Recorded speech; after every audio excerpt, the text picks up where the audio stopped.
ಲೋಕಸಭೆ ಚುನಾವಣೆ ಗೆಲ್ಲೋದಕ್ಕೆ ಮೈತ್ರಿ ನಾಯಕರು ಒಗ್ಗಟ್ಟು ಪ್ರದರ್ಶನ ಮಾಡ್ತಿದ್ದಾರೆ. ಸಮನ್ವಯ ಸಭೆಯ ಮೂಲಕ ರಣತಂತ್ರ ರೂಪಿಸಿದ್ದಾರೆ. ಸಭೆಯಲ್ಲಿ ಚುನಾವಣಾ ಪ್ರಚಾರ ಕಾರ್ಯ ಹಾಗೂ ತಳಮಟ್ಟದ ನಾಯಕರನ್ನ ವಿಶ್ವಾಸಕ್ಕೆ ತೆಗೆದುಕೊಳ್ಳೋ ಬಗ್ಗೆ ಚರ್ಚೆ ನಡೆಸಲಾಯಿತು.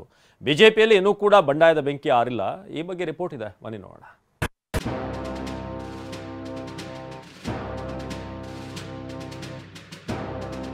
ಒಗ್ಗಟ್ಟಿನ ಮಂತ್ರ, ಲೋಕಸಮರ ಗೆಲ್ಲೋ ತಂತ್ರ. ಲೋಕಸಭೆ ಚುನಾವಣೆ ಗೆಲ್ಲೋಕೆ ಬಿಜೆಪಿ ಜೆಡಿಎಸ್ ಮೈತ್ರಿ ಮಾಡಿಕೊಂಡಿದೆ. ದೋಸ್ತಿ ನಾಯಕರು ಒಂದಾಗಿ ಕಾಂಗ್ರೆಸ್ ಮಣಿಸೋಕೆ ರಣತಂತ್ರವನ್ನೇ ರೂಪಿಸುತ್ತಿದ್ದಾರೆ. ಮೈತ್ರಿಯಲ್ಲಿ ಬೆರುಕು ಕಗ್ಗಂಟು ಎಲ್ಲದಕ್ಕೂ ಬ್ರೇಕ್ ಹಾಕಿ ಚುನಾವಣೆಯಲ್ಲಿ ಒಗ್ಗಟ್ಟಾಗಿ ಹೋಗೋಕೆ ಶಕ್ತಿ ಪ್ರದರ್ಶನಕ್ಕೆ ಮುಂದಾಗಿದ್ದಾರೆ. ಜಂಟಿ ಸಮನ್ವಯ ಸಭೆಯ ಮೂಲಕ ತಮ್ಮದೇ ಆದ ತಂತ್ರಗಾರಿಕೆಯಲ್ಲಿ ತೊಡಗಿದ್ದಾರೆ. ಲೋಕಸಭೆ ಸಮರ ಗೆಲ್ಲಲು ಮೈತ್ರಿ ನಾಯಕರಿಂದ ತಂತ್ರ.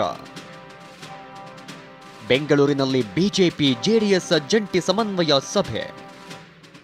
ಲೋಕಸಭೆ ಚುನಾವಣೆಯಲ್ಲಿ ಗೆಲ್ಲೋಕೆ ಮೈತ್ರಿ ನಾಯಕರು ಮೊದಲ ಸಮನ್ವಯ ಸಭೆ ನಡೆಸಿದ್ರು. ಬೆಂಗಳೂರಿನ ಖಾಸಗಿ ಹೋಟೆಲ್ನಲ್ಲಿ ದೋಸ್ತಿ ನಾಯಕರು ಒಗ್ಗಟ್ಟು ಪ್ರದರ್ಶನ ಮಾಡಿದರು. ಬಿಜೆಪಿ ರಾಜ್ಯಾಧ್ಯಕ್ಷ ಬಿವೈ ವಿಜಯೇಂದ್ರ, ಮಾಜಿ ಸಿಎಂ ಕುಮಾರಸ್ವಾಮಿ ನೇತೃತ್ವದಲ್ಲಿ ಸಭೆ ನಡೆಸಲಾಯಿತು. ಸಭೆಯಲ್ಲಿ ಘಟಾನುಘಟಿ ನಾಯಕರೇ ಭಾಗಿಯಾದರು. ಮಾಜಿ ಪ್ರಧಾನಿ ಎಚ್.ಡಿ. ದೇವೇಗೌಡ, ಚುನಾವಣಾ ಉಸ್ತುವಾರಿ ರಾಧಾ ಮೋಹನ್ ದಾಸ್, ಮಾಜಿ ಸಿಎಂ ಯಡಿಯೂರಪ್ಪ, ವಿಪಕ್ಷ ನಾಯಕ ಆರ್ ಅಶೋಕ್, ರಾಜ್ಯ ಜೆಡಿಎಸ್ ಕೋರ್ ಕಮಿಟಿ ಅಧ್ಯಕ್ಷ ಜಿಟಿ ದೇವೇಗೌಡ ಸೇರಿದಂತೆ ಪ್ರಮುಖ ನಾಯಕರು ಭಾಗಿಯಾದರು. ಚುನಾವಣೆ ಗೆಲ್ಲೋಕೆ ಪ್ರಚಾರ ತಂತ್ರಗಾರಿಕೆಯ ಬಗ್ಗೆ ಚರ್ಚೆ.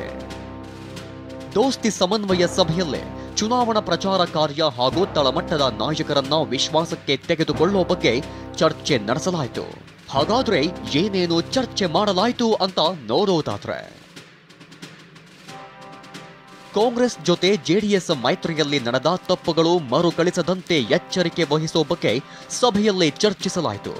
ಎರಡು ಪಕ್ಷಗಳ ಕಾರ್ಯಕರ್ತರು ಜೊತೆಯಾಗಿ ಪ್ರಚಾರ ನಡೆಸುವ ಬಗ್ಗೆ ಮನವರಿಕೆ ಮಾಡಿಕೊಳ್ಳಲಾಯಿತು. ಇನ್ನು ತಳಮಟ್ಟದ ಕಾರ್ಯಕರ್ತರನ್ನ ವಿಶ್ವಾಸಕ್ಕೆ ತೆಗೆದುಕೊಳ್ಳುವ ಬಗ್ಗೆಯೂ ಚರ್ಚೆ ನಡೆಯಿತು. ಜೆಡಿಎಸ್ ಬಿಜೆಪಿಯಲ್ಲಿ ಸ್ಥಳೀಯ ಮುಖಂಡರಲ್ಲಿರುವ ಗೊಂದಲ ನಿವಾರಣೆ ಸೇರಿದಂತೆ ತೆಲುಗು ಭಾಷಿಕರ ಸೆಳೆಯಲು ತೆಲುಗು ಸ್ಟಾರ್ ಕರೆಸಲು ಪ್ಲಾನ್ ಮಾಡಲಾಗಿದೆ. ಜನಸೇನಾ ನಾಯಕ ಪವನ್ ಕಲ್ಯಾಣ್ ಕರೆತರಲು ಬಿಜೆಪಿ ತಂತ್ರ ರೂಪಿಸುತ್ತಿದೆ. ತೆಲುಗು ಭಾಷೆ ಮೂಲಕ ಮತ ಸೆಳೆಯಲು ದೋಸ್ತಿ ನಾಯಕರು ಪ್ಲಾನ್ ಮಾಡಿದ್ದಾರೆ.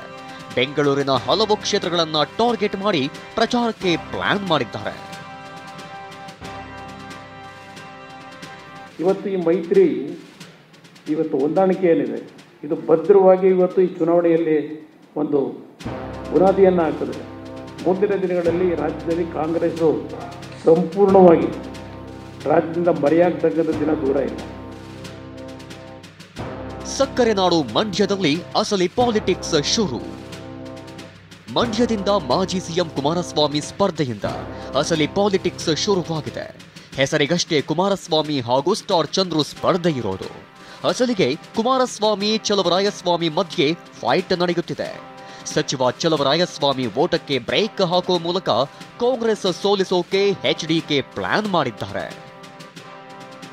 ಕೊಪ್ಪಳ ಅಭ್ಯರ್ಥಿ ಬದಲಾವಣೆಗೆ ಕರಡಿ ಸಂಗಣ್ಣ ಪಟ್ಟು.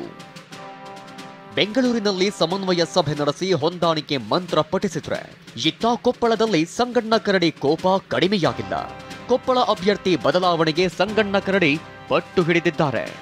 ಮತ್ತೊಂದೆಡೆ ಮನವೊಲಿಸೋಕೆ ವಿಧಾನ ಪರಿಷತ್ ಅಥವಾ ರಾಜ್ಯಸಭೆ ಸ್ಥಾನದ ಆಫರ್ ಇಟ್ಟಿದ್ದಾರೆ.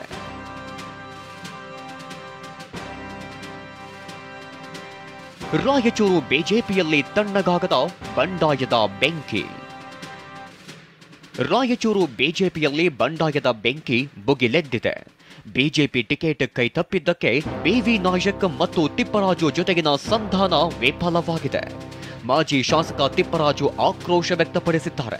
ಬಿಜೆಪಿ ಚುನಾವಣಾ ಪ್ರಭಾರಿ ವೀಕ್ಷಕರು ಬಂಡಾಯ ಶಮನಕ್ಕೆ ಬಂದರೂ ಅಸಮಾಧಾನ ತಣ್ಣಗಾಗಿಲ್ಲ.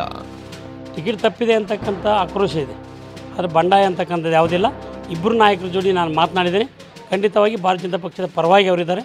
ಎಲ್ಲ ವಿಷಯಗಳನ್ನು ಕೂಡ ಹೈಕಮಾಂಡ್ ಗಮನಕ್ಕೆ ತನ್ನಿ ನಾವು ಏನು ಮಾಡಬೇಕು ಅಂತಕ್ಕಂಥದ್ದು ಮುಂದೆ ಕಾರ್ಯತಂತ್ರ ಅವ್ರು ಕೇಳ್ಕೊಂಡು ಮಾಡೋಣ ಅಂತಕ್ಕಂಥ ಮಾತನ್ನು ಹೇಳಿದ್ದಾರೆ.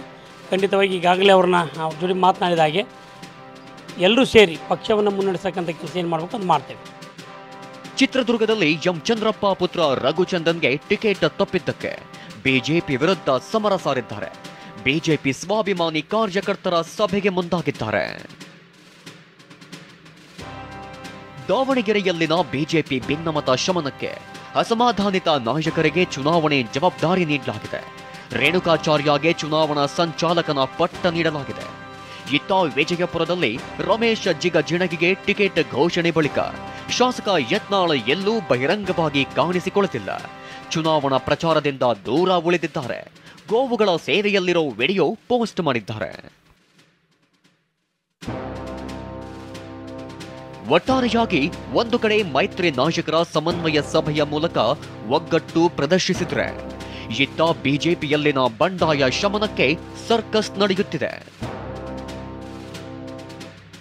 Bureau report, TV9.